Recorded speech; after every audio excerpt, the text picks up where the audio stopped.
Hi everybody and welcome back to my channel. I'm so glad you're taking part in my Canva for Card Makers series. I'm really hoping it's going to help you learn to use digital assets in your card making. First, I have just a few reminders for you. Be sure you're watching these tutorials in order because they build upon each other. So if you haven't already, please go back to number 1 and start there. There are links below in the description so you can easily do that. Second, of course, is that you have to have a Canva account to be able to follow along with my tutorials, and there's a link for that below in the description as well. The link allows you to have a free account. But you may want to consider signing up for the 30-day free pro account just to check out the differences while you can. Next, I just want to mention that there are also links below in the description for you to join my Facebook community and my email list. Now, I'm really not one to do sales pitches, but since I have the opportunity, I'd really like to invite you to become part of my Facebook community. It is just a wonderful place for card makers to get together to support and encourage each other. And it's far more than just one more place to post a card. So if you're interested, please just check out the link below. And also, I do have an email list where I send out free digital resources every week to my subscribers. These include different patterned papers and ephemera that you can download and use in your own card making. So if you're interested in receiving those every Friday, there's a link to sign up for that too. Next, just another word as always, that if you're thinking of using Canva for commercial uses, please go to their main website and review their licensing for yourself. It's really important that you do this because you don't want to have any copyright issues in the future. Finally, down below, also in the description, is always a table of contents to make it easy for you to skip from one section of a video to the next. I know my tutorials tend to be on the long side, and that's because I want to take my time. I've had a lot of comments from people thanking me for going step by step without rushing through everything. But that means these videos are longer. And if you do want to go back and just review one step, there's always a table of contents down in the description where you can jump from one section to another. And finally, I would really appreciate it if you would subscribe to my YouTube channel and click the bell for notifications. That would be very helpful to me. Subscribing, leaving a comment, or even clicking like helps me on YouTube to become more visible to more people. So I really thank you ahead of time for being willing to do that. Today's tutorial is all about using frames in Canva. And it's actually only going to be part 1 because there is so much to say about this subject. So let's get started. Here we are in Canva, and I have already opened up a new document, and I've sized it 5 by 7 because that's a typical size that I use for my digital cards. And as you'll notice, it always opens up with our templates over here on the left that can be found under the Design tab. Let's begin by reviewing just for a second. Remember, we talked about the different ways that you can add shapes to your cards or to your documents in Canva. And the first one was just to type a C on your keyboard and it creates a circle on your document. We learned how to move it and to extend the size and to change the color by going up here, clicking on the square, and then clicking on a color to change it. And we learned the same thing about typing an R on your keyboard, and it produces a square that you can move and shape however you want to shape it. We also learned that we can add a border to these shapes. We can make the border a different color, and so on. And this works fine for simple shapes with simple colors. Let's go ahead and take these shapes off of here. I'm just going to click on it and hit delete, or click on it and hit this little trash can. Now we have our blank page again. What do we do if we want to fill a shape with a pattern or with a picture? That is what frames is all about. To access frames, you have two different choices. One is to come to the Elements tab on the menu and scroll down through all the photos, videos, audio, charts, tables. As you can see, Canva has a lot of things to learn, and that's why we're just taking it one at a time. But here we see that we come to frames, and I can click on it here. The other way to get to frames is just to stay at the very top, click in the search bar, and then scroll down through all these different choices, and you'll find frames here, and click on it, and it brings up all these things that have kind of a little standard scene in them. And what that means is that you can fill these with different things. Let's say I choose this one. It automatically goes onto my page. And let's say I have a family picture that I want to put in there. Well, I don't have any family pictures here on my computer for our demonstration, so I'm going to go back to Elements, and I'm just going to go down to Photos, See All, and then I'm just going to pick a portrait. And it brings up all these standard portraits, and we're just going to pretend this is somebody in my family that I want to put in a frame. And that's all I do. I put the picture there, and I just hold my left mouse button down, and I put it right in the frame. Just as easy as that. If I want to change pictures, I just have to drag them over. I can drag any picture and put it inside that frame just like that. That's really easy. And frames come in all different shapes and sizes. Now, if I want to take this off of my document, I just highlight it, click on it, and I can hit the trash can, and you'll see that there are two choices: either delete the image or delete the frame. If I choose delete image, it will just give me the blank frame again.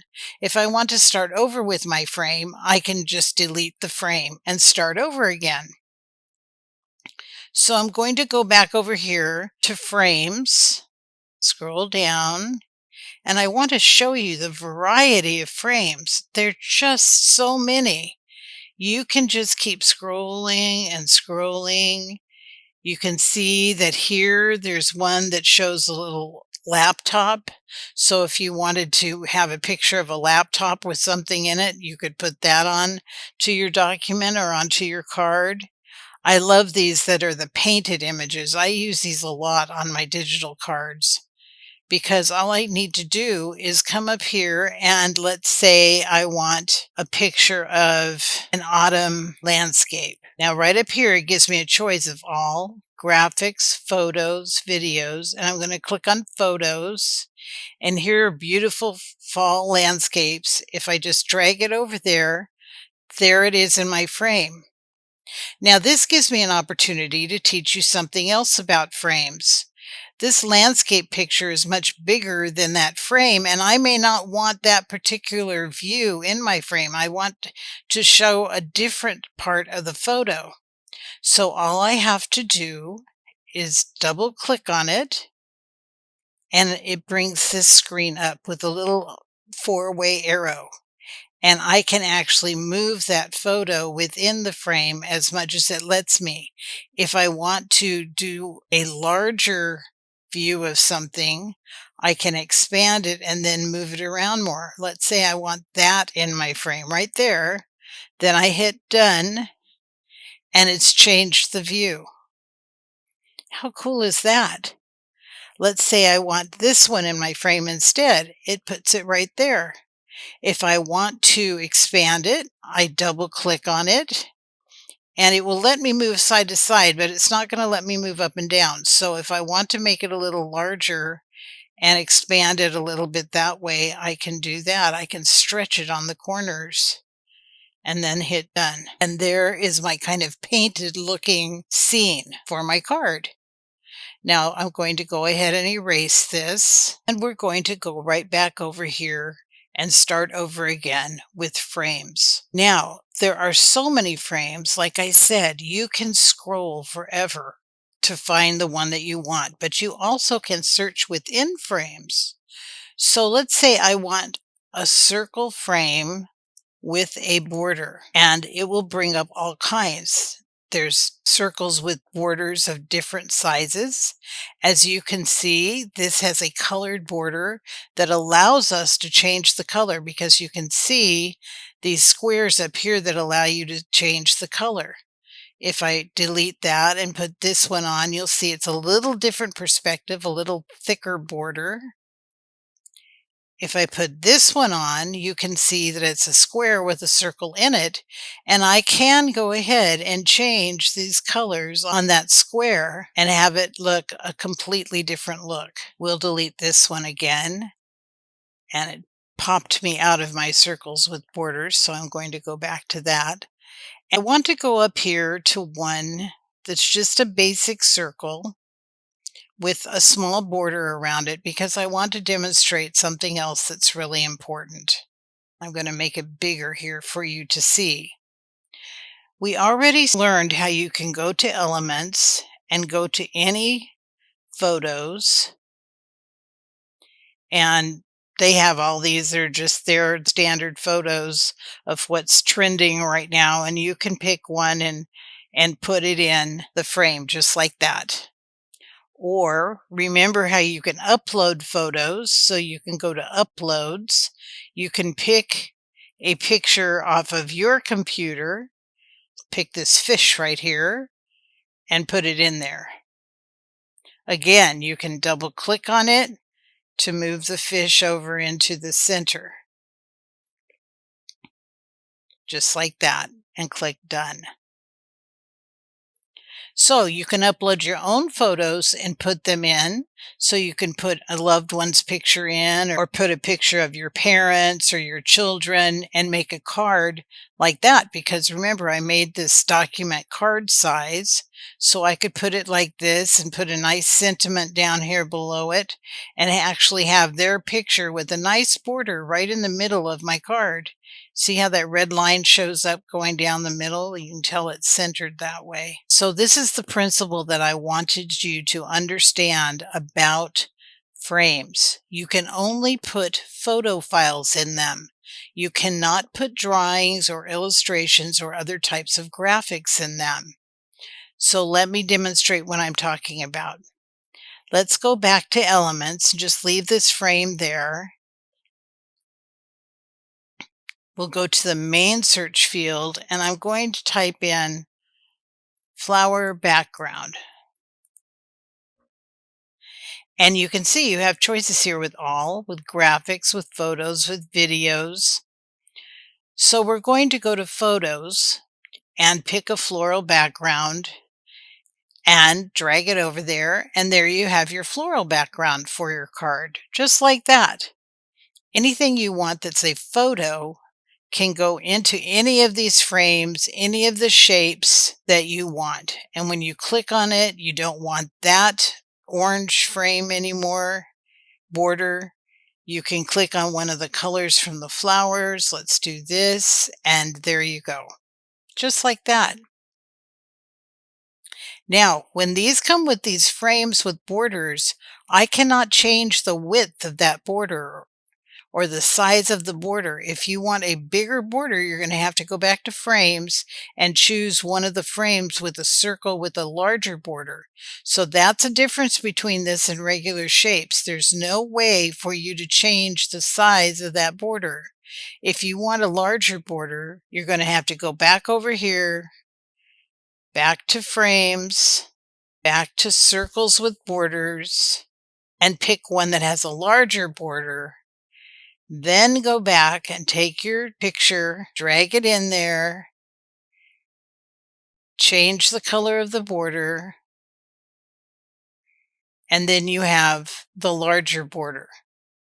But frames are not where you can actually change the individual borders. So you choose the frame that you want with the size border that you want right from the beginning. So let's take this one off of here. I'm going to delete the whole frame.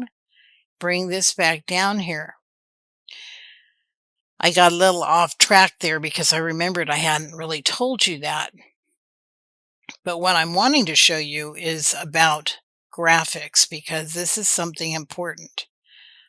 I went to the flower background. Let's search for it again. It's right here because I already did it.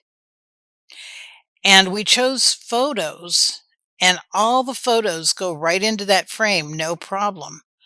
But what if I choose graphics? Because I really don't want a photograph in my frame. I want to put a border around a graphic, and I want to fill a shape with a graphic, not with a photograph. Here we are in the graphics for the floral background. And the first thing I'm going to do is come up here to this filter, and I'm going to scroll down, and I'm going to click free, because I want to only show you the free graphics. Now, you may not have this in your filters. I have heard that on the free accounts, you actually can't filter them this way. I don't understand why. That makes no sense to me, but remember what I've told you before. If you have a free account, you can only use the free graphics. If the graphics have a little crown next to them, like this does right here, you cannot use them. You will be charged for them, or when you print them, they will have a watermark on them, so it will ruin them for your purposes. So you really only want to use free. I have this filter here. If you don't have it, just look out for this little crown and be sure you don't use anything that has a crown next to it. That goes for all the elements, whether it's photos, graphics, videos, anything you use in Canva. If it has that little crown and you only have a free account, you cannot use it. So I filtered it to just show the free ones. And some of these graphic floral backgrounds will actually work in this frame. If I drag it over, now see, this one doesn't work. Look, it doesn't go in there. It doesn't switch. What about this one? Now that one did.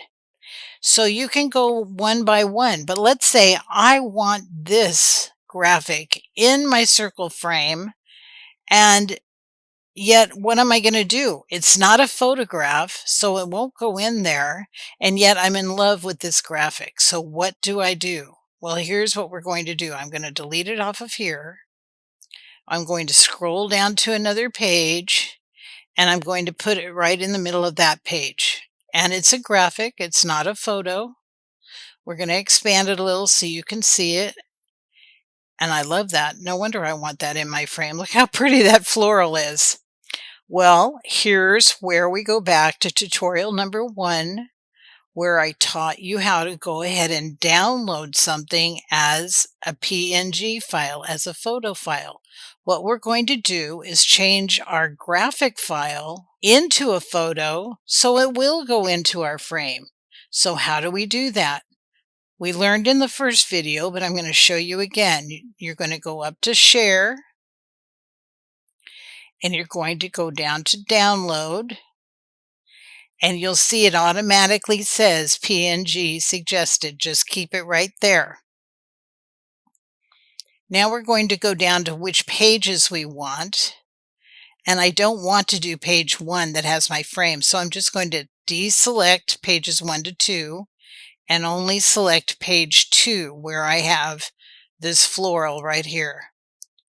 So now it says PNG, and down here it says current page, page 2, and I'm going to download it. And this is going to go into my downloads file.